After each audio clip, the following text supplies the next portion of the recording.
Hello students, मैं आशुतोष मिश्रा आप लोगों का यूट्यूब चैनल एडवेंट एडू में बहुत बहुत स्वागत करता हूं। आज हम आपके लिए एक नया टॉपिक लेकर के आए हैं, चुंबकत्व का परमाणुवीय मॉडल तथा इसी के अंतर्गत कुछ और भी टॉपिक हैं, जैसे कि परमाणु मॉडल के आधार पर अणुचुंबकत्व व लौह चुंबकत्व की व्याख्या। ये तीनों ही टॉपिक बहुत ही इंपॉर्टेंट हैं। कई बार एग्जाम में क्वेश्चन पूछा गया है कि चुंबकत्व का परमाणुवीय मॉडल क्या है। अगर आपसे ये क्वेश्चन पूछा जाता है लघुत्तरी या अति लघुत्तरी के रूप में, तो आपको केवल इतना ही लिखना है। और अगर व्याख्या पूछी जाती है अणुचुंबकत्व या लौह चुंबकत्व व्याख्या, तो जो भी पूछा जाएगा आपको उसके आंसर इस तरीके से लिखने हैं। तो आइए फिर शुरू करते हैं आज का टॉपिक, चुंबकत्व का परमाणुवीय मॉडल।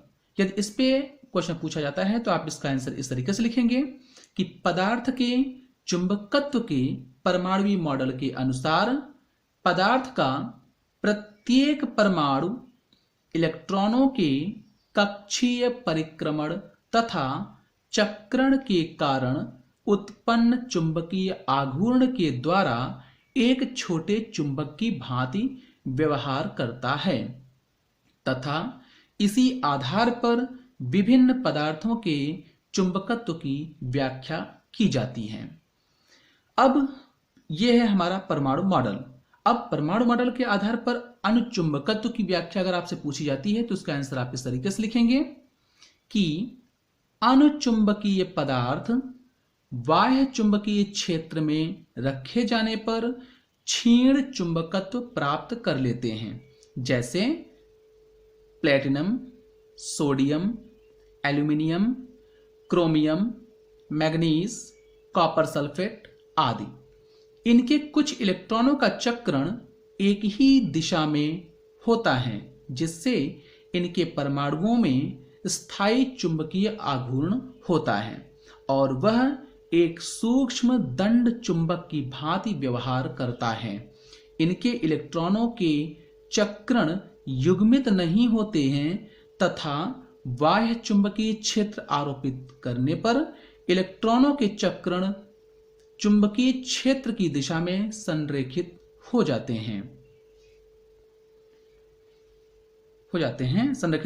जिससे अल्प चुंबकीय आघूर्ण प्रेरित होने से पदार्थ अल्प चुंबकित हो जाता है। इनके परमाणुओं में इलेक्ट्रॉन विषम संख्या में होते हैं। और ये डायग्राम इंपॉर्टेंट डायग्राम है। यहाँ पे ये डायग्राम प्रदर्शित करता है कि बाह्य चुंबकीय क्षेत्र की अनुपस्थिति में जो इलेक्ट्रॉनों की गति की दिशाएं होती हैं वो कुछ इस प्रकार से रहती हैं, थोड़ी अव्यवस्थित होती हैं। कुछ इलेक्ट्रॉनों की दिशाएं समान होती हैं, कुछ की विपरीत होती हैं। इस तरह से तमाम अलग अलग दिशाएं प्राप्त होती हैं। लेकिन जब अणुचुंबकीय पदार्थों को हम किसी बाह्य चुंबकीय क्षेत्र में रखते हैं तो सभी इलेक्ट्रॉनों की जो दिशाएं होती हैं वो एक दिशीय हो जाती हैं, वो समान हो जाती हैं। जैसा कि आप यहाँ पे देख सकते हैं कि ये सब इलेक्ट्रॉन्स हैं जिनकी गति की दिशा एक ही तरफ हो गई है। तो ये बाह्य चुंबकीय क्षेत्र की अनुपस्थिति में ये डायग्राम है और ये बाह्य चुंबकीय क्षेत्र की उपस्थिति में ये डायग्राम है। अब इसके बाद नेक्स्ट टॉपिक आता है कि परमाणुवीय मॉडल के आधार पर लौह चुंबकत्व की व्याख्या। बहुत इंपॉर्टेंट क्वेश्चन है, कई बार इस पे पूछा जा चुका है ये टॉपिक। तो इसका आंसर आप इस तरीके से लिखेंगे, लौह चुंबकीय पदार्थों को चुंबकीय क्षेत्र में रखने पर क्षेत्र की दिशा में प्रबल रूप से चुंबकित हो जाते हैं, जैसे आयरन Fe, निकिल Ni तथा कोबाल्ट स्टील आदि। इन पदार्थों के परमाणु जटिल अन्योन्य क्रियाओं द्वारा परमाणु चुंबकों के संरेखीय समूह बना लेते हैं, जिन्हें डोमेन कहते हैं। डोमेन में उपस्थित परमाणुओं के चुंबकीय आघूर्ण एक दिशा में होते हैं। चुंबकीय क्षेत्र की अनुपस्थिति में डोमेनों के अव्यवस्थित होने के कारण परिणामी चुंबकीय आघूर्ण शून्य रहता है, परंतु चुंबकीय क्षेत्र में रखने से डोमेनों के घूर्णन द्वारा या परिसीमाओं के विस्थापन द्वारा क्या होता है इसमें कि ये पदार्थ क्षेत्र की दिशा में प्रबल रूप से चुंबकित हो जाते हैं। यहाँ पे आप देख सकते हैं कि ये किसी लौह चुंबकत्व वाले पदार्थ यानी लौह चुंबकीय पदार्थ के डोमेन हैं। यहाँ डोमेन की व्यवस्थाएं दिखाई गई हैं।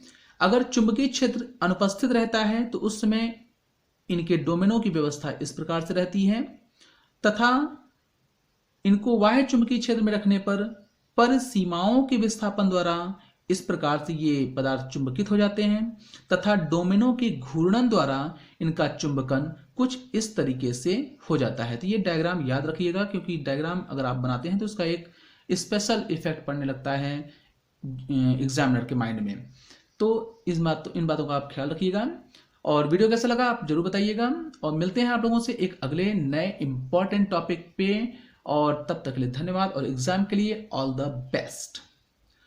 खास बात, एक बात और बताना चाहूंगा कि अक्सर एग्जाम में डोमेन पूछा गया है, तो कभी कभी डोमेन अगर पूछा जाता है कि डोमेन क्या होता है, तो उसका भी आंसर यहाँ पे लिखा हुआ है कि इन पदार्थों के अर्थात लौह चुंबकीय पदार्थों के जो परमाणु हैं वो जटिल अन्योन्य क्रियाओं द्वारा परमाणु चुंबकों के संरेखीय समूह बना लेते हैं, जिन्हें डोमेन कहते हैं।